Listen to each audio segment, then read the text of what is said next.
Kami awali. Assalamualaikum warahmatullahi wabarakatuh. Perkenalkan, kami dari kelompok 7 ingin mempresentasikan makalah komunikasi.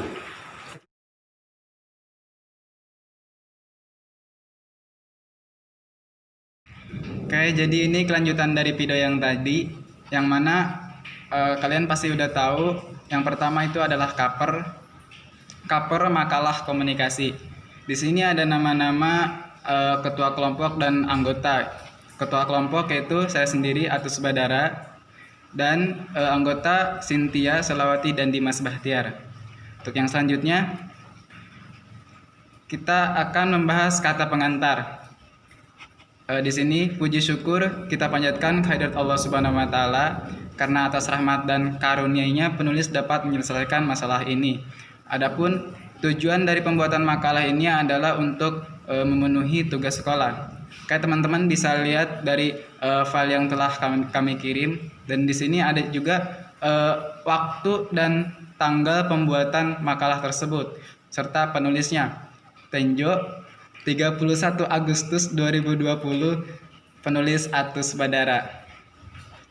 Untuk lembaran yang selanjutnya kita akan membahas daftar isi. Yang pertama, kata pengantar, daftar isi bab 1 pendahuluan, latar belakang, rumusan masalah, tujuan penulisan, dan selanjutnya. Lembaran yang berikutnya yaitu bab 1 pendahuluan. Yang pertama ada latar belakang. Di sini komunikasi merupakan aktivitas manusia yang sangat penting bukan hanya dalam kehidupan organisasi, namun dalam kehidupan manusia secara umum. Komunikasi merupakan hal yang esensial, di mana esensial ini sering kita lakukan tanpa kita sadari. Kita semua berinteraksi dengan sesama dengan cara melakukan komunikasi. Komunikasi dapat dilakukan dengan cara yang sederhana sampai yang kompleks, dan teknologi kini telah merubah cara berkomunikasi secara drastis. Selanjutnya, komunikasi juga dikatakan sebagai inti kepemimpinan. Kepemimpinan yang efektif dapat dicapai melalui proses komunikasi. Oke, teman-teman bisa baca lagi untuk yang ke bawahnya. Kita melanjutkan ke lembaran yang berikutnya, yaitu rumusan masalah. Di sini akan menjelaskan bahwa dibentuknya makalah ini karena ada masalah tersebut.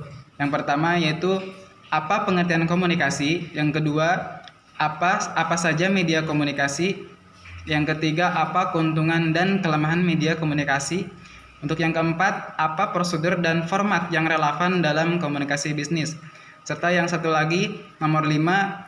Ini pertanyaan dari kelompok 3. Apa yang terjadi ketika kita tidak memilih media komunikasi dengan tepat? Untuk yang selanjutnya, tujuan penulisan. Tujuan penulisan makalah ini ilmiah ini adalah untuk mengetahui pengertian apa saja media komunikasi, apa keuntungan dan kelemahan media komunikasi, apa prosedur dan format yang relevan. Oke, yang selanjutnya bab 2, pembahasan. Pengertian komunikasi. Komunikasi adalah hubungan kontak antara manusia baik individual maupun kelompok.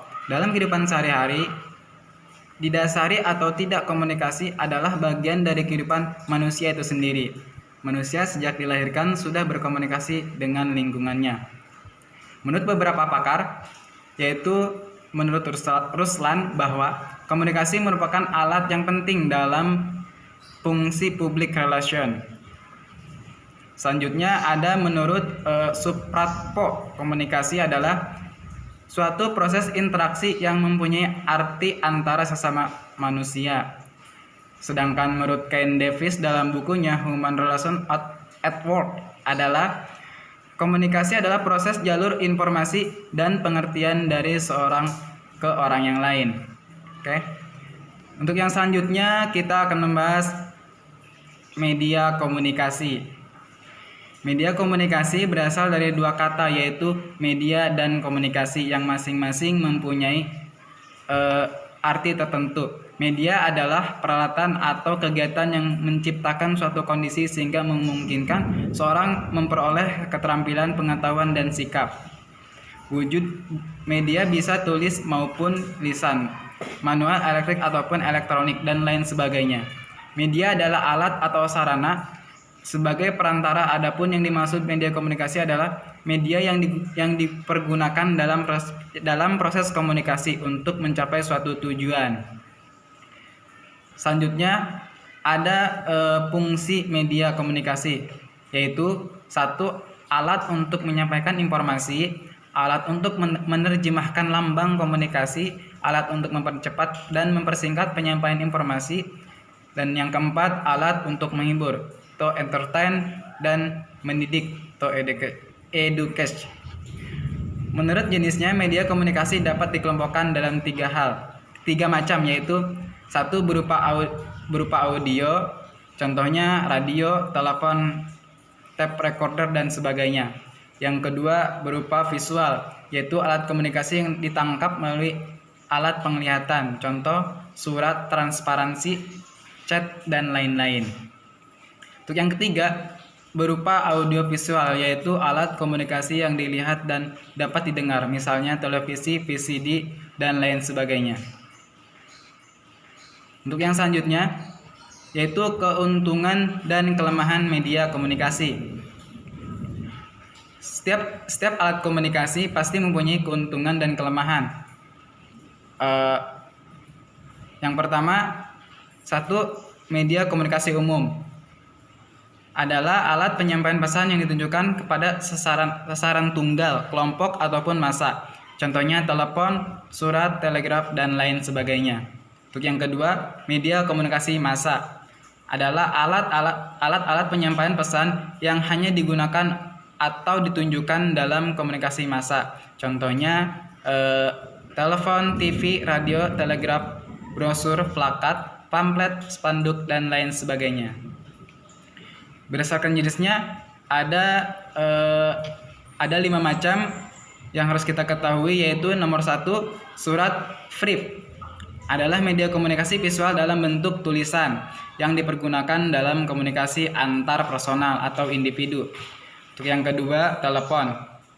Telepon pasti kalian sudah mengetahui seperti apa bentuk telepon dan bagaimana itu telepon. Pengertiannya adalah media komunikasi audio yang dipergunakan dalam komunikasi antar personal individu atau individu. Telepon banyak dipergunakan di lingkungan kantor. Untuk yang ketiga, pertemuan. Ada jenis media komunikasi audio visual dalam komunikasi kelompok yang bersifat langsung. Untuk yang keempat, ada wawancara. Wawancara adalah media komunikasi audio visual karena komunikasi berlangsung dengan tatap muka. Untuk yang kelima, kunjungan. Kunjungan adalah media komunikasi audio visual dalam bentuk kelompok. Bentuk media komunikasi ini lebih menitik beratkan pada hubungan antar manusia. Oke, setelah tadi yang saya bahas, sebelumnya jika ada yang tidak mengerti maka tanyakan setelah di akhir video. Untuk yang selanjutnya akan disampaikan oleh Cynthia. Selanjutnya, saya Cynthia akan melanjutkan presentasi dari Atus Badara. Media komunikasi mempunyai keuntungan dan kelemahan. Di antaranya, media audio atau pendengaran. Keuntungannya, harganya relatif murah, dapat membangkitkan fantasi pendengaran, mudah dibuat dan digunakan, alatnya sangat sederhana. Kelemahannya, agak sulit dikontrol, kualitas suaranya cenderung menurun dan berkurang. Apabila ada kesalahan, harus membuat naskah baru. Tidak dapat ditampilkan secara visual. 2. Media visual atau penglihatan. Keuntungannya, informasi yang disampaikan lebih jelas. Biaya pembuatannya relatif murah. Pelaksanaannya dapat menghemat tenaga. Pembuatan dan penggunaannya lebih mudah. Kelemahannya, perlu waktu untuk menafsirkan pengertiannya, menimbulkan rasa bosan atau jenuh, menimbulkan gangguan-gangguan yang tidak diinginkan. 3. Media audio visual atau pendengaran dan penglihatan. Keuntungannya, pemakaiannya tidak membosankan. Dan kelemahannya, suara kadang-kadang tidak jelas. Oke, selanjutnya akan diteruskan oleh Selawati. Oke, baik. Saya di sini akan melanjutkan presentasi dari Cynthia. C. Prosedur dan format yang relevan dalam komunikasi bisnis. Tujuan komunikasi penyusunan pesan-pesan bisnis meliputi 4 tahap, yaitu 1. Perencanaan. Dalam fase perencanaan harus dipikirkan hal-hal yang cukup mendasar, seperti maksud dan tujuan komunikasi. 2. Organisasi dan komposisi. Tahapan berikut ini adalah bagaimana mengorganisasikan ide-ide dan selanjutnya dituangkan dalam bentuk draft yang berkaitan dengan komitmen pemikiran. 4. Revisi. Setelah ide dituangkan dalam kata-kata, kalimat maupun paragraf, yang perlu diperhatikan adalah apakah kata-kata, kalimat, dan paragraf tersebut telah diekspresikan dengan benar. 4. Memahami proses menyusun perencanaan pesan-pesan bisnis. Dalam pesan-pesan bisnis yang diorganisasikan dengan baik, semua informasi penting dan maksud atau tujuan penulisan dinyatakan secara jelas. Ide-ide juga disajikan secara logis. Selanjutnya akan dilanjutkan oleh Dimas Bahtiar. Selanjutnya, saya Dimas Bahtiar ingin melanjutkan presentasi yang disampaikan oleh Selawati. Di sini ada hal-hal yang akan terjadi ketika kita tidak memilih media komunikasi dengan tepat, sekaligus menjawab pertanyaan dari kelompok 3. 1. Komunikator dan komunikan akan kesulitan dalam menyampaikan ataupun menerima informasi atau berita. 2. Akan terjadi kesalahpahaman yang disebabkan karena media komunikasi yang digunakan tidak layak pakai.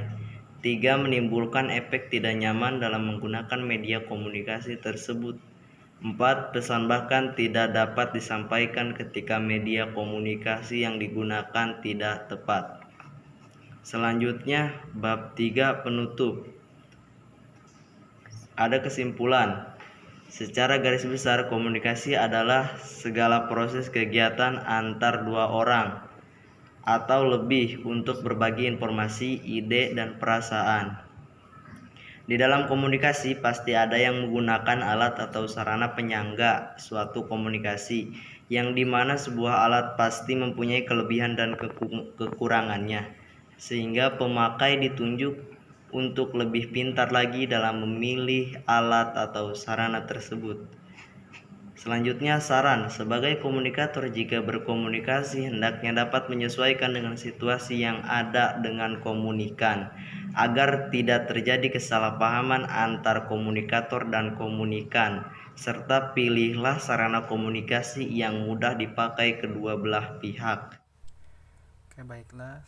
Selanjutnya saya Atus Badara akan melanjutkan presentasi yang tadi Dimas lakukan. Yang selanjutnya yaitu daftar pusaka. Ini adalah sumber-sumber materi yang dari makalah yang telah kami buat. Untuk selanjutnya ada lampiran, yaitu pertanyaan untuk kelompok 3 mengenai komunikasi bab 4. Nomor 1 yaitu bagaimana cara meningkatkan komunikasi baik itu verbal ataupun nonverbal. Yang kedua, kenapa komunikasi nonverbal itu sangat penting. Yang ketiga, kenapa komunikasi verbal saja belum cukup untuk memenuhi suatu komunikasi. Yang keempat, kalian pasti pernah mengalami kesulitan membangun chemistry dengan lawan bicara. Pertanyaannya, A. Dalam hal apa komunikasi dapat terjadi? Apa penyebab komunikasi itu terjadi? C. Hal apa yang harus kita lakukan jika itu terjadi? Dan D. Tolong berikan tips supaya kesulitan dalam membangun chemistry teratasi. Baiklah, sekian video presentasi dari kami. Jika ada pertanyaan, silakan kalian lampirkan di makalah kalian tentang makalah kami. Dan Kami mohon maaf jika ada kesalahan sapa ataupun bahasa dalam video ini. Untuk itu kami mohon maaf. Sekian video dari kami. Kami akhiri. Assalamualaikum warahmatullahi wabarakatuh.